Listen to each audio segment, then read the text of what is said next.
एक और हम लोग आ चुके हैं आज एक और तगड़ा सवाल के साथ आ चुके हैं जिसमें हमें निकालना है time period of a pendulum. Pendulum का टाइम पीरियड निकालना है जो कि यूनिट एंड डायमेंशन, जो कि क्लास 11 का आसान चैप्टर, लेकिन उस आसान चैप्टर का भारी सवाल है जो एक पेंडुलम का टाइम पीरियड का हमको निकालना है। क्या फॉर्मूला हमको क्या निकालना है? Formula without with with help of dimension. हमें डायमेंशन की मदद से हमको टाइम पीरियड ऑफ पेंडुलम का फॉर्मूला निकाला है। इसमें देखिए हमारा ऑप्शंस भी दिया हुआ है। T is directly proportional to root under L by G, T is directly proportional to root under G by L and T is directly proportional to L G and M. तो हमको ये हमारे options हैं जिसमें pendulum में हमारे देखिए M जो रिप्रेजेंट कर रहा है मास को और एल रिप्रेजेंट कर रहा है हमारा लेंथ को एंड जो हमारा जी रिप्रेजेंट कर रहा है वो एक्सेलरेशन टू द ग्रेविटी को। तो हम लोग देखिए डायमेंशन की मदद से हम लोग निकालने जा रहे हैं क्या?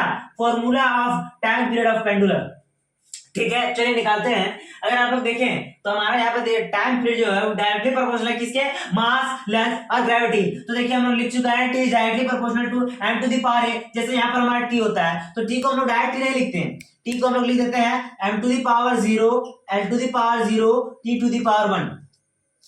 आप देख रहे हैं यानी m to the power 0, l to the power 0, t to the power 1 यानी दैट मीन ओनली t, क्योंकि ये तो 0 हो गए।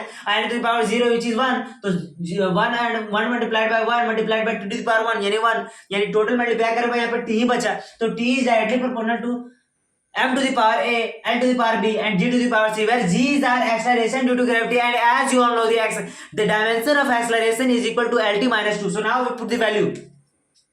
This is simply is equal to t as you know all, m to the power a which is not going to be changed, l to the power b and देखिए g जो है हमारा क्या एक्सेलरेशन, एक्सेलरेशन का dimension क्या होता है हमारा lt माइनस 2 और इसका पावर क्या आ जाएगा g। देख लीजिए जब ब्रैकेट के ऊपर में पावर में रहता है तो पावर मल्टीप्लाई हो जाता है ब्रैकेट के ऊपर जो पावर लगा है उससे। ठीक है, तो ये मल्टीप्लाई हो जाएगा इससे भी और साथ ही साथ एल से भी। तो ये जो हमारा आएगा directly proportional to m to the power a ही रहेगा, l to the power b ही रहेगा और यहाँ जो एल निकल जाएगा इसका पावर सी रहेगा, यहाँ जो निकलेगा ये टी टू द पावर रहेगा -2c। ये -2 मल्टीप्लाई हो गया किससे? सी से, और इस एल पे पावर आ गया क्या? सी, और पहले से बी है। देखिए दोनों आप लोग प्रॉपर्टी पढ़ोगे, जब कोई दो डिजिट का बेस सेम रहता है तो उसका जो पावर होता है वो ऐड हो जाता है। ठीक है, पावर ऐड हो जाता है। तो m टू द पावर 8 का m to the power a ही रह जाएगा, l to the power b और l to the power c।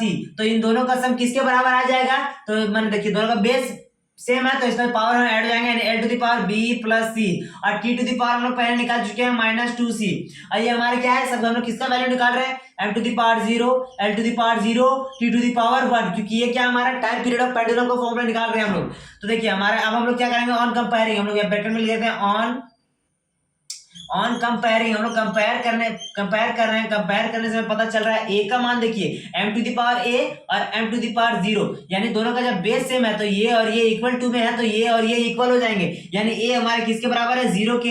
b देखिए b प्लस c किसके बराबर हो गया? हमारा b प्लस c बराबर हो गया किसके? b प्लस c हमारा बराबर हो गया 0 के। आप देख सकते हैं -2c, तो -2c किसके बराबर हो गया? ये बराबर हो गया 1 के।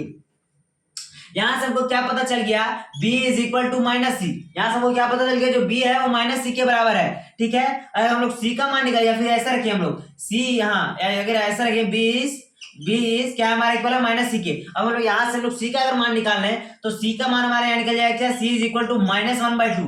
अब जब c -1/2 है तो देयरफॉर b का मान क्या हो जाएगा? जब ये किसी इक्वल ओनली b के यानी ये इक्वल हो जाएगा 1/2 के और a का मान तो हमारे पहले से ही 0 पता है तो हम लोग नाम कर देंगे ऑन लास्ट फॉर्मूला फॉर्मूला से हम लोग कंपेयर कर देंगे।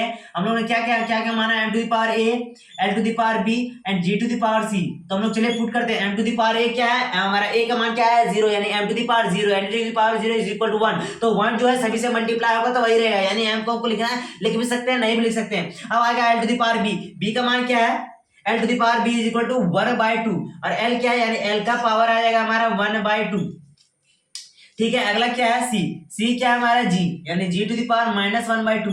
अब देखिए -1/2 इसका मतलब ये नहीं कि माइनस में, इसका मतलब वो बट्टा में है, डिवाइड में है। तो चलिए हम लोग उसको डिवाइड में कर देंगे तो ये आ जाएगा l टू द पावर 1/2 और ये आ जाएगा डिवाइड में g टू द पावर 1/2। देखिए दोनों का पावर 1/2 है तो इन दोनों को हम लोग क्या कर सकते हैं? सिंपली ब्रैकेट देके इन दोनों का पावर हम लोग क्या कर सकते हैं? 1/2। अब देखिए 1/2 है तो 1/2 का पावर होने का मतलब है कि ये रूट अंडर में है क्योंकि इनका वैल्यू हाफ है तो इसको क्या करेंगे हम लोग? रूट अंडर L/G, जो कि हमारा ऑप्शन नंबर क्या है? T is directly proportional to root under L/G। A number option यही हमारा